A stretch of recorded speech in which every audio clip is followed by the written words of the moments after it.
ဒါကတော့ကျွန်တော်တို့ရင်တော့ပြောပါတယ်ရင်သားကင်ဆာနဲ့အဲ့လို xeno estrogen လို့ခေါ်တာသူက chemical ပေါ့နော် estrogen အစားပေါ့နော်ဒါလေးကျွန်တော်ပြန်ပြောပြပေးမယ်ပေါ့နော်အဓိကကသူကပတ်ဝန်းကျင်အစိတ်တောက်တွေကွာတက်လားတောက်စင်တွေတို့အဲ့ဒါတွေကသူကအမျိုးသမီးနေ့စဉ်သုံးတဲ့အဲ့ cosmetic တွေမှာပါတယ်သပင်ဆိုလဲစိုးသေးတွေပေါ့ကွာကျွန်တော်မြင်ရတဲ့သပင်စိုးသေးကြောင့်ထိသွားတယ်ကျွန်တော်တက်ပဲအသက်40ကျော်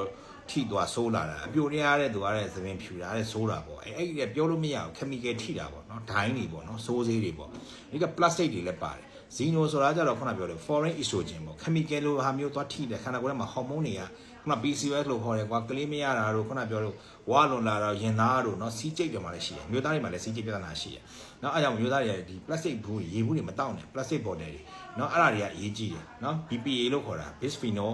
ပါတယ် compound လို့ခေါ်တာလေ plastic နဲ့သုံးတဲ့ပစ္စည်းတွေ plastic နဲ့အပူနဲ့သွားထိလို့မရဘူးအမှကျွန်တော်ရင်တော့ဆိုရင်အဲ့လိုမျိုးလက်ဖေးတောက်ရင်အဲ့လိုမျိုး plastic နဲ့ထည့်တာတော့အမရောက်ကျွန်တော်ဂျိုင်းနဲ့ဝင်ပြီးရင်အဲ့ရင်တော့ကင်ဂျီလားမသိမမက်ရအကြပြီလို့ငငယ်လေးကသူကဘယ်လိုလဲဆိုတော့ plastic နဲ့ထည့်မပေးဘူးသူခေါက်ဆွဲကြော်ဝင်လေသူကဂျိုင်းနဲ့ယူရတာဟင်းကို plastic နဲ့အပူနဲ့ထည့်ရင်သူကကန်ဆာဖြစ်နိုင်တယ်အဲ့ဒါစပြီးတော့သူကသတိထားရေတံဘူးတွေမသုံးနဲ့ကိုယ့်အနဲ့ကိုဒီလိုမျိုးဘူးလေးတွေသုံးနော်ရေဘူးတွေသုံးနော်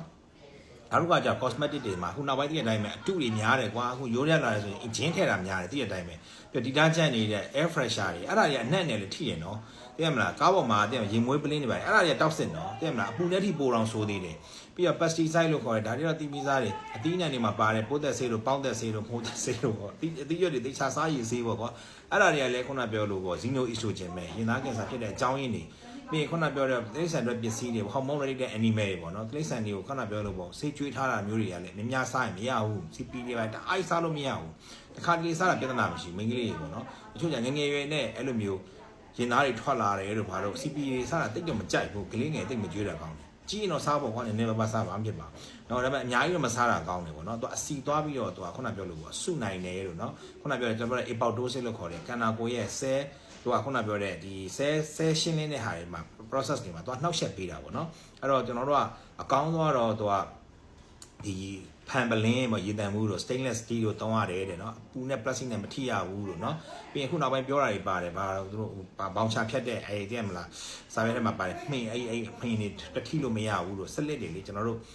စားတောက်ဆိုင်တွေမှာတုံးတဲ့ဘောင်ချဖြတ်တဲ့စလစ်တွေဒါလည်းမကင်နဲ့ပေါ့เนาะအဲ့လိုမျိုးတွေပေါ့เนาะအသီးနှံတွေကိုတေချာရေးစေးဖြစ်နိုင် organic ပဲเนาะဟုတ် organic လို့ပြောလို့ organic ပဲရှာစားเนาะ organic ကအကောင်းဆုံးပဲเนาะမလွယ်ဘူးလေလွယ်ဘူးเนาะအဲ့ဒါကြောင့်ပြောတာเนาะဟိုလွယ်တော့မလွယ်ဘူးရှောင်းရမှာပဲလေရှောင်းရမှာပဲအဲ့တော့ခန္ဓာကိုယ်မှာဟော်မုန်းအတုလိုက်လောက်တာပေါ့เนาะမျိုးသားရဲ့လည်းစီးကျိတ်ကင်ဆာရှိတယ်အဲ့ဒါပြဿနာရှိတယ်နောက်တစ်ခါ process တွေပေါ့ကွာစက်ရုံတဲ့ပစ္စည်းတွေဒါတွေကသိပြီလား PCOS တို့ရေသားကင်ဆာစီဂျိုအကုန်လုံးဆက်နေတာပဲเนาะ